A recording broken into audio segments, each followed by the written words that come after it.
Tonight, more than 40,000 people missing in Venezuela after two powerful earthquakes. They hit within seconds of each other in one of the country's most populous states. Now the desperate search for survivors trapped under the rubble as the US sends rescue teams to help. I'm desperate. I just want to know where my son is, whether he's trapped or at a shelter. I'm desperate.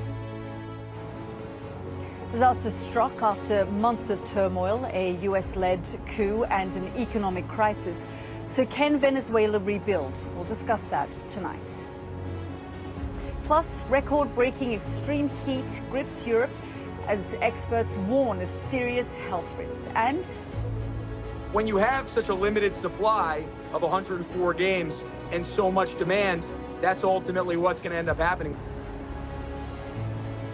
The White House is trying to justify exorbitant ticket prices at the World Cup.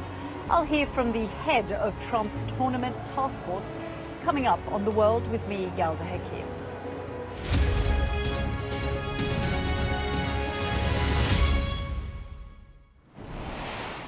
Good evening, I'm Yalda Hakim. We begin in Venezuela, where more than 40,000 people have been reported missing and 188 confirmed dead after two powerful earthquakes struck the north of the country. They rocked the capital and surrounding areas within 38 seconds of each other. Experts call this a doublet. They are incredibly rare and, in this case, incredibly destructive. Take this residential building in one of the worst affected coastal cities. This is what it looked like before, and here it is now. It's one of 6 buildings in the area that completely collapsed. Further along the road, another high-rise building has now been razed to the ground. Venezuela's acting president says 200 people are trapped. But that figure is likely to be much, much higher. The United States and neighboring countries are sending search teams and medical supplies. Until help arrives, rescuers and family members are desperately digging through all of that remains of damaged homes looking for survivors. We'll be live in Caracas in a moment, but let's get started with this report from our international correspondent, John Sparks. In a quake-ravaged section of a city called La Guaira, high-rise flats reduced to this. Concrete slabs and pieces of metal bent and twisted like spaghetti. Dead bodies lie scattered on piles of rubble, while the voice of a survivor rises from below. But there's no one to help them, and there is no one to help her. My God, says this man, we got here last night and we heard the scream, but there was nothing we could do. We waited for dawn and here we are. A relative of the girl has arrived. What's your name? Joan. God willing, they'll get her. But there are no rescuers, nor heavy machinery here. And soon a small group gathers, calling out the names of missing relatives.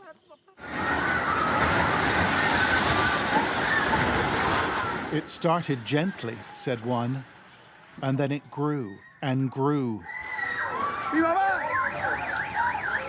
The earth ruptured in Venezuela by two powerful earthquakes. Shocked and bewildered, the residents of the capital spill out onto the streets. This man is looking for his mother, Maria. It was a national holiday. Many were having lunch when flats, shacks, and tower blocks began to move and shake. At the coastal strip on the Caribbean Sea, dozens of buildings were reduced to rubble. The remains of a 4-star hotel, now sitting on top of its glass-fronted reception. These quakes are the most powerful to hit the country in a century. And we see the violent energy they produced sweeping through the capital's international airport.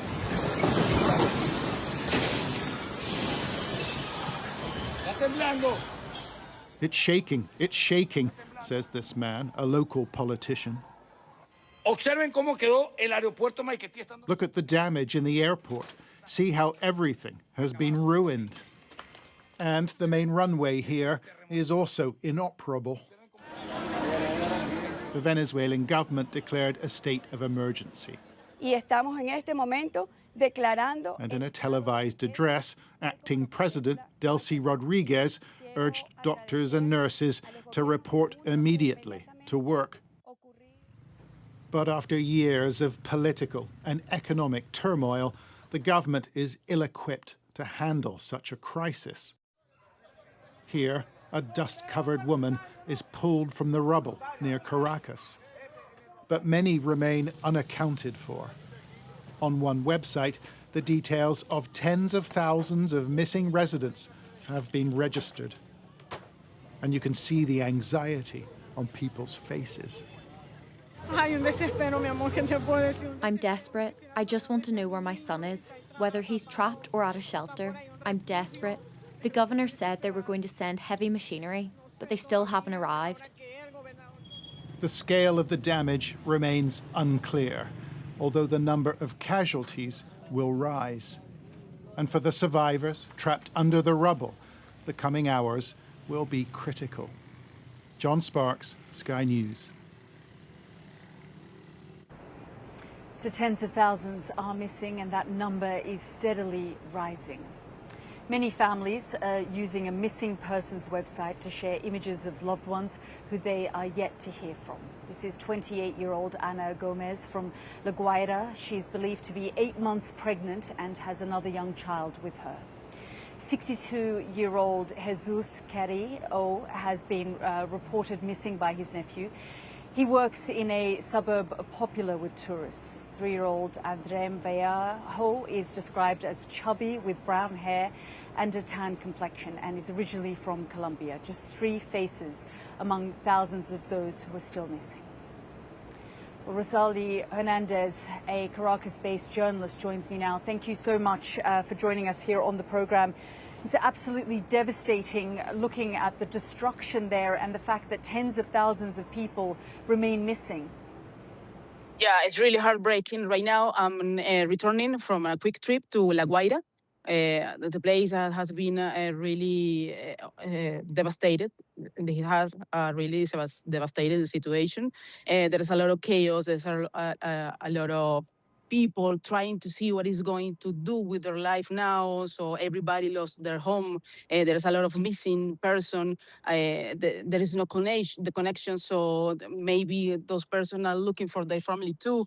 There's a really big place. So with no electricity and with no mobile signal, it's really difficult to do all those, I don't know, all those connections to try to find the relatives. So it's a really, really complex place to be right now. Yeah, just talk me through what the emergency workers are currently doing. What kind of support are they offering these family members? Yeah, well, right now there are merely arriving some help by air, some supplies, some water, but there's no heavy equipment to work on all the remains of all those buildings that have collapsed. So the people are working, and all the security forces are working by bare hand, trying to, I don't know, find people whatever they can. So it's a really, really heartbreaking situation because the Venezuelans are not prepared. The country itself is not prepared to do something for the situation. Rosalie Hernandez, thank you very much for joining us. No, thank you again. So what makes Venezuela particularly prone to earthquakes? Our correspondent Roland Manthorpe can explain. The Venezuelan earthquake was caused by the slippage of 2 plates. These 2 plates here, the South American and the Caribbean. You see, they're always rubbing against each other, but sometimes they get caught. When that happens, tension builds up. And it had been building up here for years, maybe even centuries, till suddenly they slipped. And that tension was released in the form of seismic waves all around this region. And clearly, look, this slip was a big one. But I think there were three other reasons which made this earthquake especially damaging and dangerous. First, it wasn't one earthquake, it was two. This chart shows all the earthquakes in Venezuela in 2026. And you can see they're happening regularly at about 4 or 4.5 magnitude. But then, on the 24th of June, two struck very quickly after each other. First, one of 7.2 that hit here, and then 38 seconds later, one of 7.5, which hit in almost exactly the same place, knocking down all those buildings which had already been destabilised.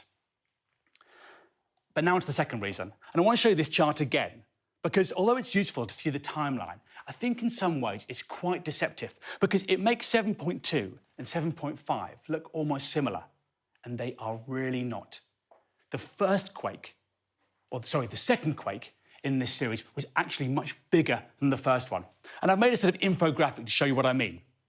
This dot here, there is a dot here, this tiny red dot, represents a 4.5 magnitude earthquake, which is actually the size of one of the aftershocks that came after those two big quakes. This 5.51 is 32 times the energy of this. This 6.51 is 1,000 times the energy. This 7.21 is 10,000 times the energy. And a 7.5 is 3 times bigger than 7.2. And by the way, a 7.5 is 30,000 times the energy of that original 4.5 aftershock. The second quake was so much bigger than the first. And then the final reason why it was so dangerous and devastating, the location. These two quakes hit in the most populated area of Venezuela. 85% of the population lives up here in the northern part. They were hit first by one really big quake and then by another one. And that is why we are seeing these devastating scenes on our televisions right now. It's Roland Manthorpe reporting there. Let's bring in Andres Ortiz, a doctor in Venezuela. Thank you so much, doctor, for joining us here on the program. We know for now the death toll is just under 200, but with tens of thousands of people unaccounted for, missing, that death toll is likely to increase. Yes. The government just gave some official numbers, and they were talking that they even had to evacuate 8 hospitals because of the damage in the structure of those hospitals. So all those people have been evacuated from 8 hospitals to other hospitals, and that's complicating more the situations in the hospitals. Help us understand the situation in the hospitals in terms of resources and supplies, given the economic crisis that the country has faced for so many years. Do the doctors there have what they need to assist the injured? No, not at all. Here, usually, there's a very, very scarce medical supplies in the hospitals. Even when you have a fracture and you go to a hospital, they say, okay, the hospital is free, we can operate you, but you have to bring all the surgical equipment. Example, you have to bring even the syringes, the gauzes, if they have to put on a titanium surgical plate, you have to buy it yourself before you go to the hospital. And that was before the earthquake. Now imagine that situation in our hospitals, how they are overflooded with patients right now. So how desperately do you need international support? The United States say they are going to be sending some aid, but given that so many of the hospitals are damaged and there aren't the resources and supplies you need, how quickly do you need this to help those who, no doubt, some of the injured are in critical condition? Yeah. I mean, all the resources we need it immediately. It's critical because they need resources in the hospitals with medical supplies, and they're also sending specialized equipment and specialized personnel to dig into all the buildings that have collapsed Right now, the government just said that in the state of La Guaira, which is up north by the coast, around 250 buildings are deteriorated or completely ruined, collapsed. 250 buildings. And if you consider that yesterday was a national festivity and everybody was at home, we're talking about a very, very large earthquake hitting all this population that was in their houses, in their apartments by the time of the earthquake. So the magnitude of the situation here is very, very critical. Devastating situation. We're really grateful for your time, Doctor. Thank you so much. Thank you. Well, America's relationship with Venezuela this year has been a fraught one after bombing boats off the country's coast and arresting then President Nicolas Maduro. The U.S. Secretary of State is promising a fast and effective response to the disaster. Have a listen. That's their most immediate need right now is search and rescue efforts. They have a bunch of collapsed buildings, and so they'll need a lot of help in terms of digging through that. The airport there is badly damaged, so we'll have to rely on the Department of War to deploy assets there. And then we're also helping them with some overhead imagery, especially in coastal areas where they don't have full visibility over what the damage has been and what the impact has been. Well, that was Marco Rubio speaking earlier today. Let's just bring in James Story, who served as U.S. ambassador to Venezuela until 2023. Ambassador, thank you so much for joining us here on the program. You know the country and the capital well. Just give us a sense of how much damage, the damage that you're seeing, how bad it is and how desperate the people are, given the economic crisis that this country has faced for decades. It's complete devastation. The worst natural disaster to hit Venezuela happened in December of 1999, a giant mudslide in the general area of the Guaira going into Vargas. And that killed somewhere between 10 and 30,000 people. And at the time, it was so politicized that Chavez wouldn't allow the United States to help. Things have changed. Our relationship with Venezuela is quite different after January the 3rd. We can organize and bring in international support. Unfortunately, without USAID and some of the first responders we have there, we're not going to be as successful, I believe. But I think something else bears mentioning. You had a doctor on who very clearly stated that they just don't have the inputs in the hospitals to take care of people. When I was on the ground, I visited these hospitals. We went and went to feeding centers. You know, January 3rd removed Nicolas Maduro, but did not resolve the humanitarian crisis. So now we have a compounded crisis on top of crisis, and it's quite desperate. So we're going to have to organize everything possible. I recommend the U.S. government send the Comfort. It's one of the largest hospitals in the world when it's underway. It's a hospital ship, but this is going to have to be an international effort. The numbers that are coming out are absolutely astonishing. The number of buildings that have been destroyed. I've spoken to people who've lost loved ones. I've seen the videos. It's absolutely tragic.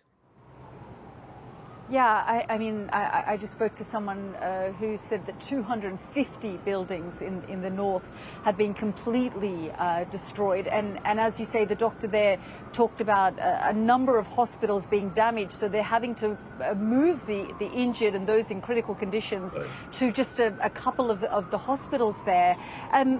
As you say, the relationship with the United States has shifted and changed, and we're going to talk about that in a moment. But I just want to talk about the impact of, you know, the cut in aid, USAID not being as present and visible on the ground.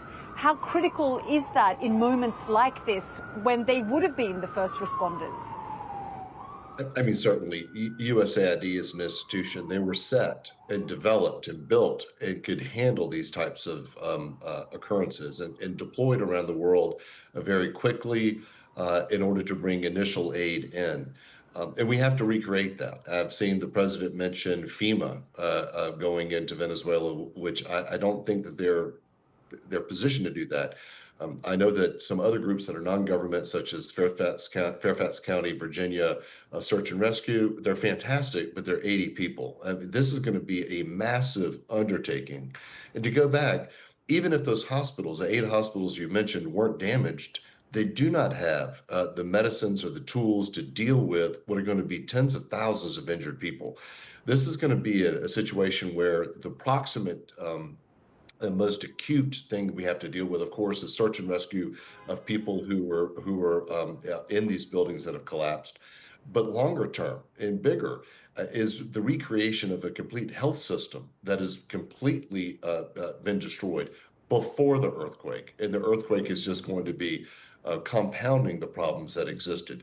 So certainly, if AID existed, they'd be more helpful. That's another tool. We're going to have to lean on all the other tools. We're going to have to lean on other nations. I think this is an example of where a multilateral approach is going to have to happen. I understand that Mexico is sending in some supplies. I think that's important. One thing I would say for the Delcy Rodriguez government is they should lift censorship of all of the information that comes in. Social media sites such as X or Twitter, if you will, are blocked in that country. Now more than ever is a moment in time when people need to be able to communicate as widely as possible in order to figure out where is it safe to go, where can I get resources to help me, where can I find food for my family. So I think there's a lot of stuff that we can be doing here, and certainly I wish we had more tools at our disposal. Yeah, Ambassador, I have about a minute to go, but I just wanted to ask, I mean, this is a real test for the Rodriguez government and also a test for the United States. They launched a coup on this nation earlier this year. How much responsibility do they now have to this government and this government of Delcy Rodriguez, to the people of Venezuela, to recreate the health infrastructure and, as you say, open up, because their communication has been closed for many years? Look, I think the United States certainly is going to have to play a very large role in helping the proximate cause here, the issue, the tragedy of the earthquake, getting through this particular moment. And that's going to be a question of days and weeks. Months for reconstruction, years for rebuilding the healthcare system. And certainly the United States is going to have a role to play. The United States has a role to play in pushing this country towards democracy and going back towards a democratic form of governance. I think my concern now, and I hate to politicize something that's so tragic in this moment, is that this is going to stall efforts that were just beginning to talk about, well, how do we have a new system, a new National Electoral Council? How do we begin the process for elections perhaps next year? And that's going to slow that down. It's going to slow down development, and the idea, that three-step process of coming in and having economic development to build up Venezuela, all of that's now been affected. But the United States is not going to be able to carry the load alone. I'm certain we're going to have to lean on others. Ambassador, thank you so much for your time. Thank you. This is The World with me, Yalda Hakim. Still to come on the program. Trying anything to stay calm, millions across Europe endure a record-breaking heatwave.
best thing about being a Sky News journalist?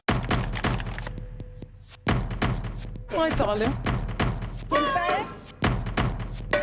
Beth Rigby, Sky News. Is being a Sky News journalist. You said to people, I'm not coming back for more, but you have come back for more. Well, let's kick off and make a statement. What can our Prime Minister say to you to not impose tariffs? He's coming out! What more do you need? I urge you not to look away.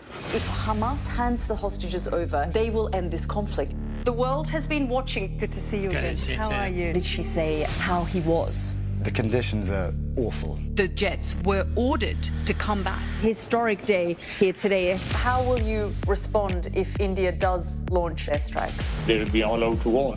I'm just going to put some body armor on. I'm Yalda Hakim.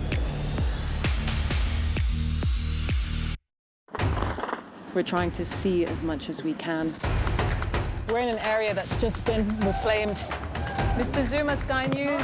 People are directly protesting. The whole neighborhood is rallied around her. It's been impenetrable to journalists over the last 2 years of war in Sudan. I've been waiting for this for 2 years. It doesn't feel like a big homecoming. It was never going to be pretty. War isn't pretty. Today, the UK recorded its hottest ever June temperature. Records are being broken on the continent too as extreme heat grips Europe, and with the heat comes severe health risks. The Spanish government is reporting more than 200 heat-related deaths, and at least 40 people have drowned in France.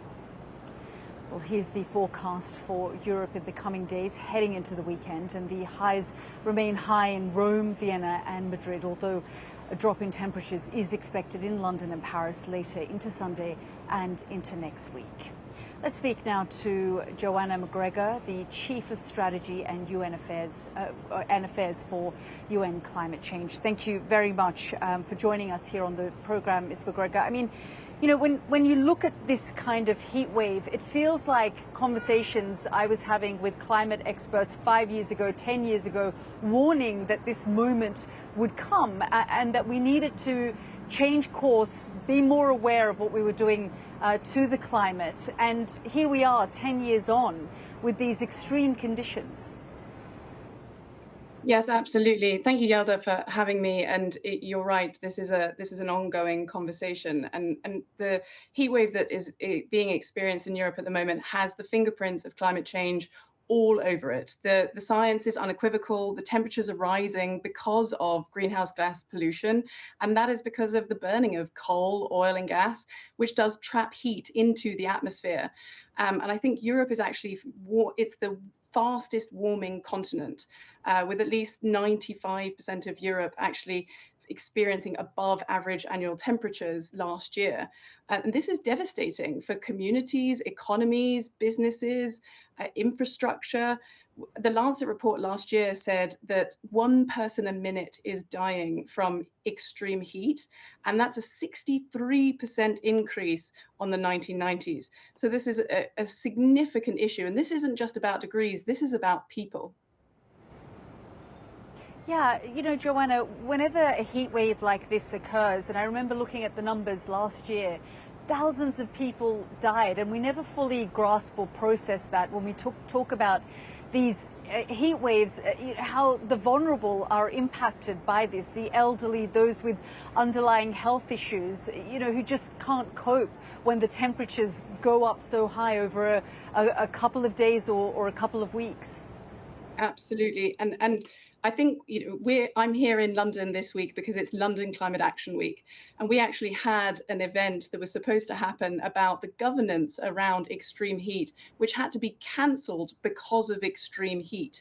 We're seeing non-urgent surgeries being cancelled in France, which is very similar to what we saw in the COVID pandemic.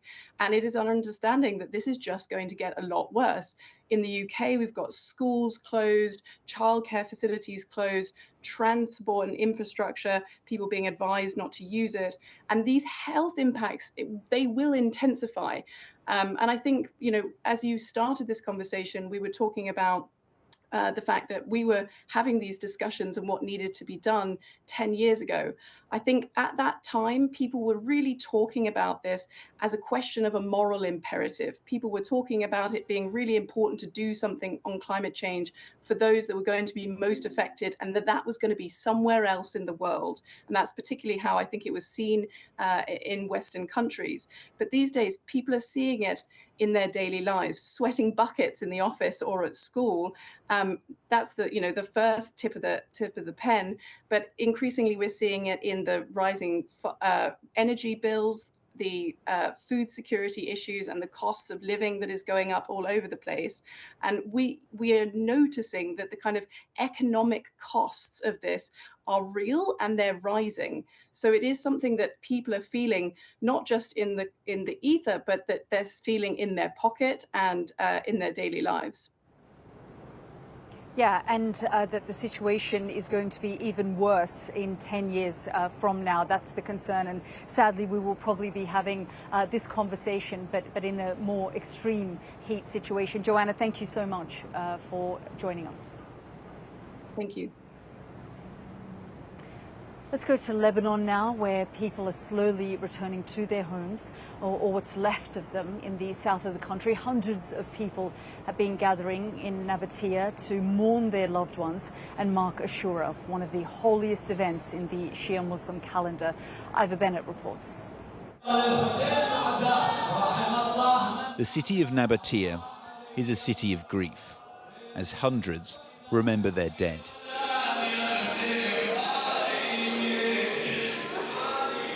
They are marking the ancient Shia ceremony of Ashura to commemorate the 7th century slaying of Imam Hussein.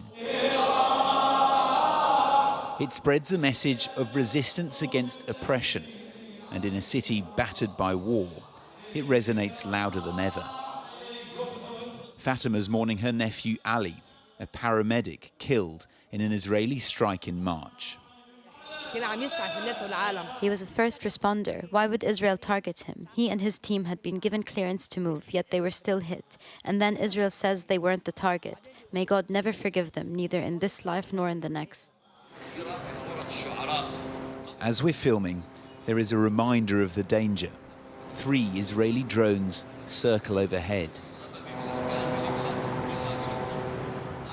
It forces mourners to keep an eye on the sky. But as well as fear, there is defiance. I'd be lying if I said we weren't afraid. Of course there's some fear. But when you see these crowds and children playing with all their hearts, that fear fades away. So I don't feel afraid. The ceremony offers a collective catharsis, a show of solidarity amidst the suffering. The emotion on show here really hits you. The sorrow, the anger, and the defiance is visceral. Israeli strikes have killed more than 4,000 people in Lebanon since the latest war with Hezbollah began in March, and Nabatea is one of the places hardest hit. NHS doctor Mina Najib has been working in the hospital's emergency unit. At times, he says, the morgue has run out of space. I've had 81, 82-year-olds with bits of shrapnel as big as your hand severing their leg. I've had 2-year-olds die after very prolonged efforts at resuscitation. Women, children, men, really just the whole demographic of any normal society, really. What's that like to deal with? Honestly, pretty difficult. Much of the city has been reduced to rubble, a now monochrome landscape shrouded in dust. There's so much dust in the air, you can actually taste it. And the destruction is pretty much everywhere you look. This is Nabatea's city centre. It was its focal point, but now there's nothing left. Despite that death and destruction, there are signs of life. Displaced families are returning home after last week's ceasefire to reclaim what's theirs. Mohammed owned more than 20 shops here. Not one survived the shelling, but he's determined to rebuild. We are the sons of this land. I was born here, raised here, built my life and my business here. I never left the country to make money. This is my home. These are my people, and they are my support. How can you simply walk away from that? There's no guarantee the ceasefire will hold. It continues to be tested by sporadic attacks. But here it feels like war and peace almost blend into one. And while the pain increases, so does the resolve. Ivor Bennett, Sky News, Nabatea.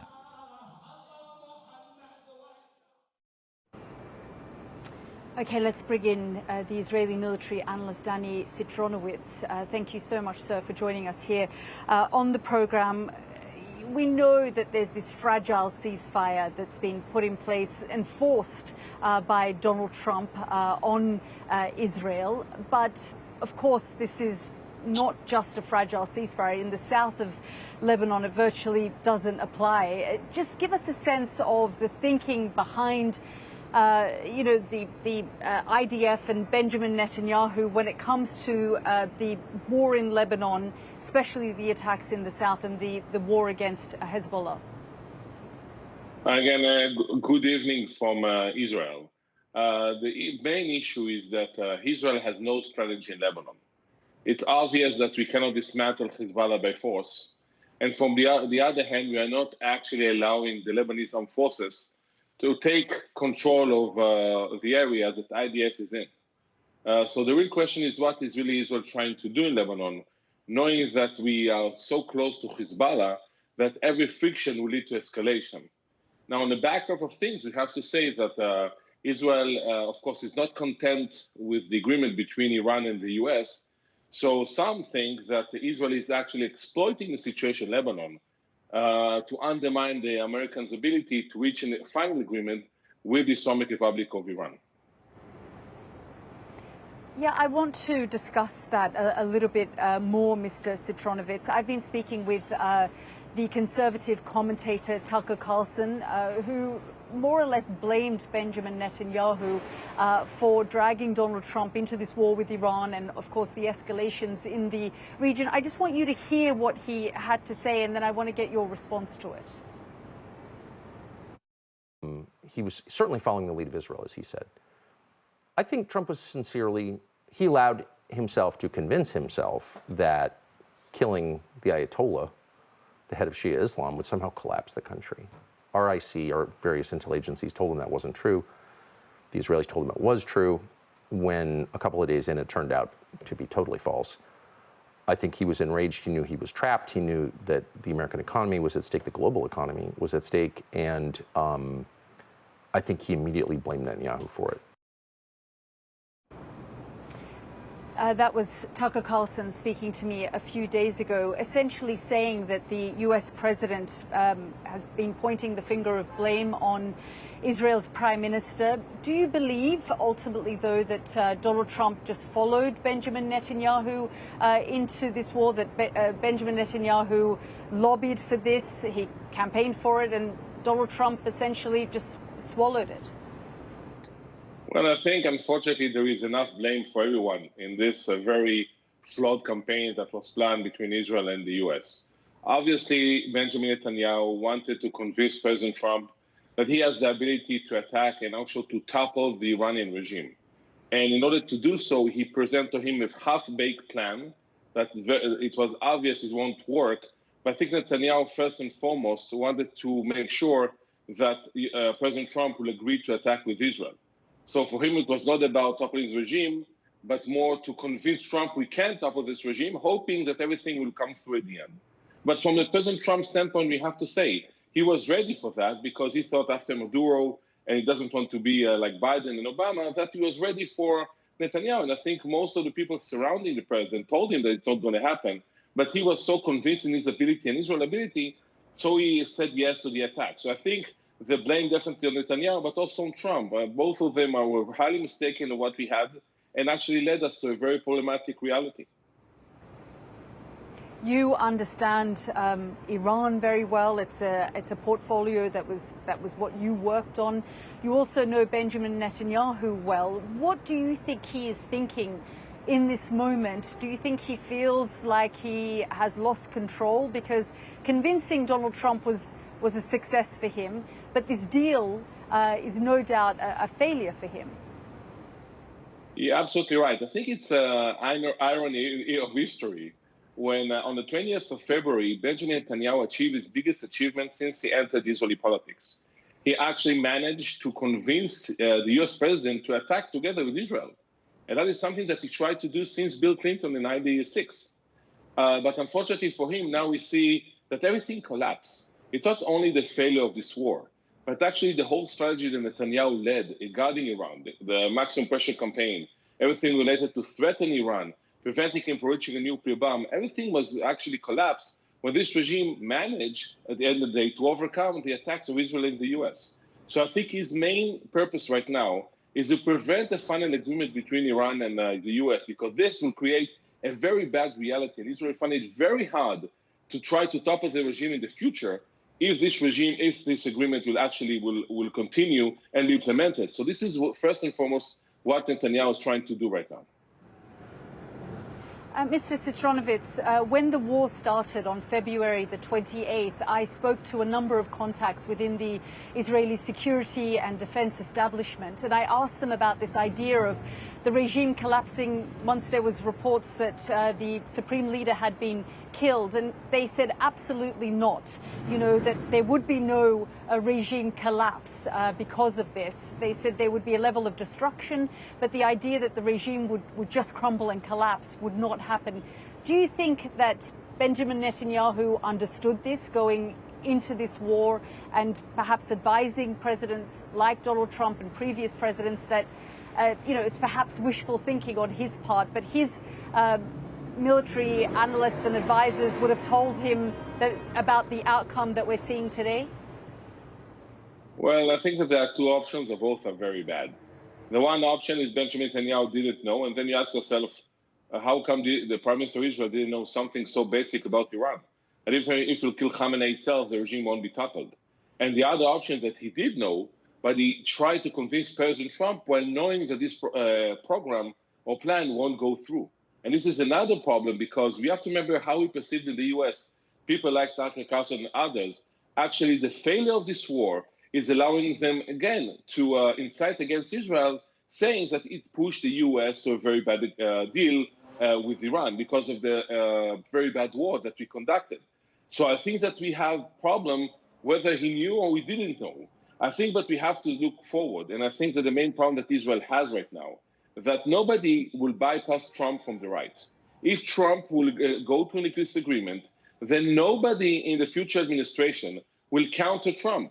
So it will block Israel's path to undermine the Iranian regime in Iran. Even more than that, we have to remember that the deterrence of Israel regarding Iran, depending on cooperation with the US. And if the US will go to some sort of an agreement with Iran, then what will be on the Israeli deterrence? Yeah. So we are finding ourselves, because of the flawed campaign, because of the flawed preparation, in a very tough strategic situation, let alone what's happening now in the States, the people, Tucker Carlson and others, actually transforming Israel to become a very poisonous pill in the minds of many politicians in Washington.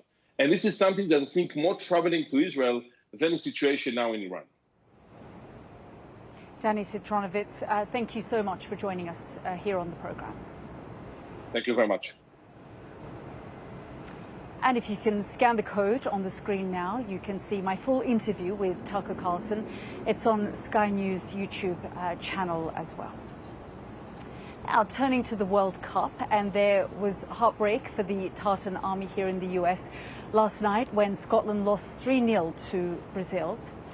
It's dealt a huge blow to the Scots' hopes of progressing to the knockout stages, but they'll have to wait until Sunday to find out for sure. But while they might not win the tournament, the Scottish fans have certainly captured the hearts of Americans. They drank the bars of Boston dry and had locals falling in love before heading down to Miami to do it all again. No Scotland, no party!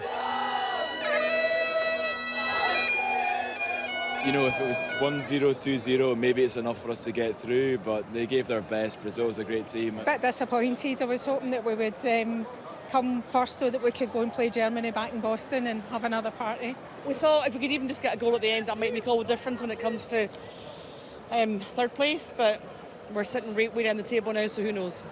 I think it'll be the usual. Scotland will miss out by a goal. It's just be the same old story. It was a great experience. It was a party. Because you know what? No, Scotland, no party! Well, one man who fell in love with the Scottish fans is Andrew Giuliani, the White House World Cup chief. I spoke to him about the highs and lows of the tournament, including the treatment of the Iranian team, the astronomical ticket prices, and of course why the president hasn't been to any of the matches. Have a listen.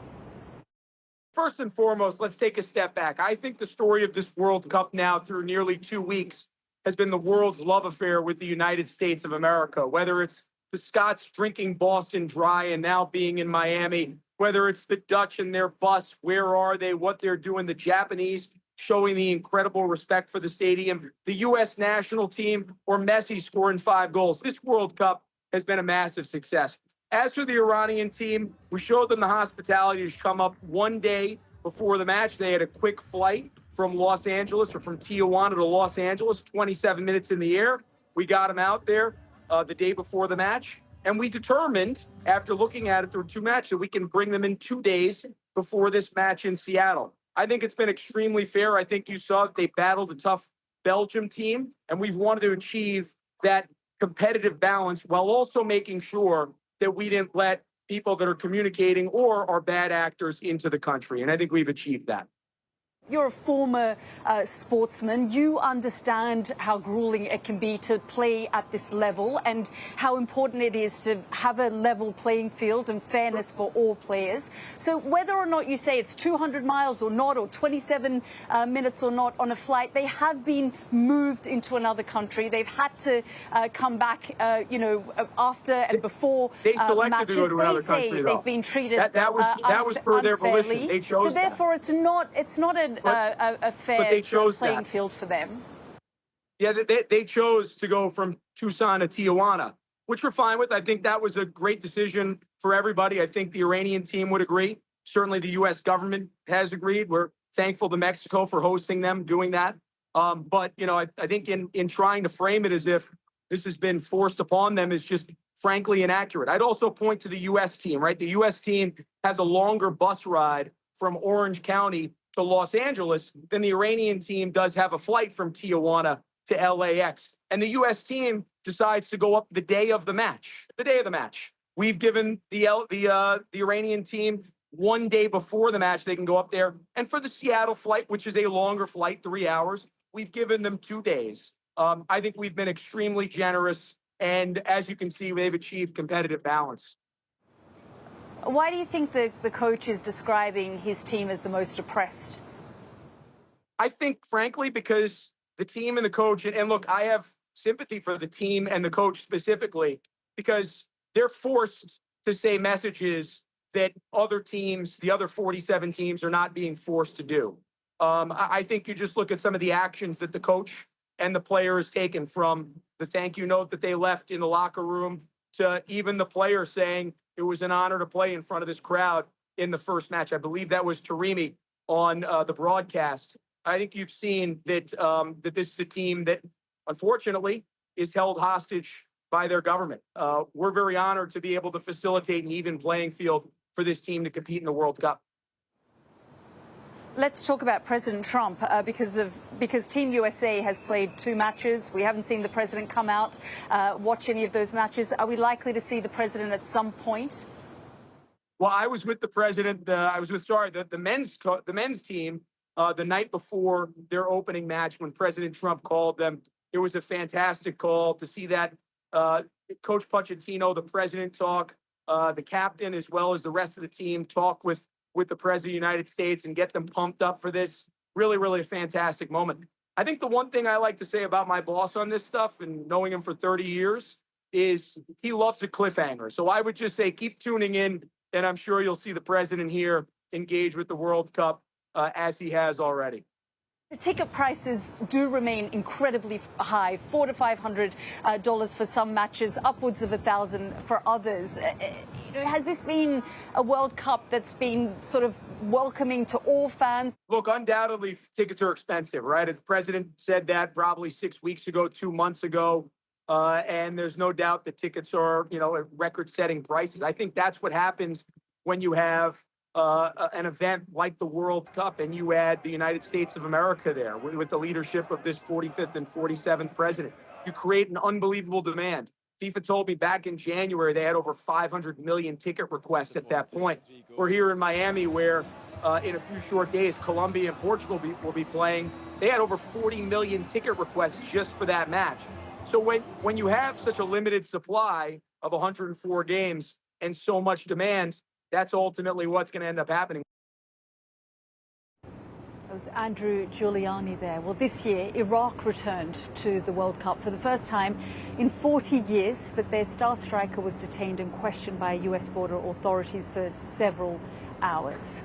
Well, let's bring in Graham Arnold, Iraq's head coach. Graham, thank you so much for joining us here on the program. Before we talk about the team, I have to say you are the most loved coach in Iraq and, of course, hugely admired in Australia as well. Thank you very much. Thanks for having me. Well, that's good to hear. The boys are doing well. Unfortunately, the results haven't gone our way, but we've got to look at it very positively. Yeah, and on that, I mean, it hasn't necessarily been a great start for Iraq. 2 games and they've lost both the games, but they weren't necessarily playing with the easiest of teams. I mean, France is one of the favourites. Yeah, look, I think without doubt we're in the toughest group here at the World Cup, and it's just an honour, I must say, that for Iraq to be here. It's been 40 years since they qualified for a World Cup. It's a great opportunity for the players to get out on the pitch and play with these top opponents. But the best part about it has been the players have been believing in themselves, and they've gone out onto the field and done a very good job for a certain amount of minutes. And obviously playing against top players, if you make mistakes, then you get punished badly for it, and that's probably the reason why we haven't won a game at this moment. Yeah, just talk us through the sort of morale of the team, because I just spoke there about one of their strikers being detained. It wasn't necessarily easy getting into the country.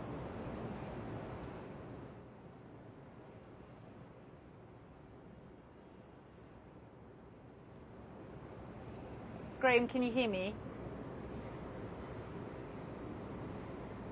It looks like Graham Arnold may have frozen there. We're going to try and get him back up for us. But let's just take you to Caracas for now. Let's go to Venezuela, where, of course, earlier in the program, we were reporting on that earthquake that had taken place, that double earthquake, just in the space of a few minutes of each other. We know that 188 people have died so far, but thousands are missing. At least 40,000 people have been reported as missing. The government has set up a missing persons hotline where people are able to upload the images of their loved ones. But while the death toll is under 200 for now, it is feared that that will go up to many thousand. And of course, about 1,500 people have been left injured. Earlier on the program, I was speaking to a doctor who told me that at least 8 hospitals were damaged. And as a result, they've had to move the injured to a couple of the hospitals, but they don't have the resources that they need in order to help those in critical condition.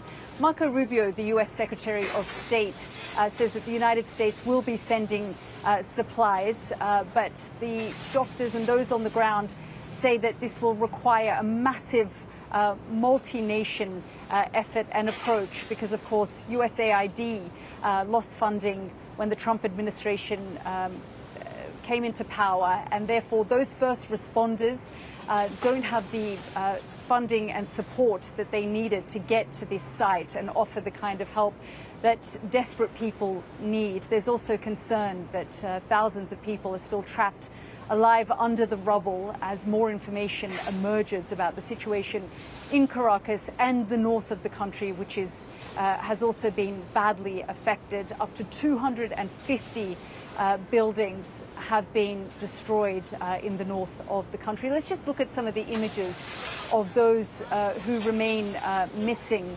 A pregnant mother with her small child, she's believed to be 8 months pregnant, is among those believed to be missing. You can see some of those images of those people who are missing on our screen. Ana Gomez, 28 years old. We will have much more throughout the evening and the latest on the situation in Caracas. But from me and the team, goodbye.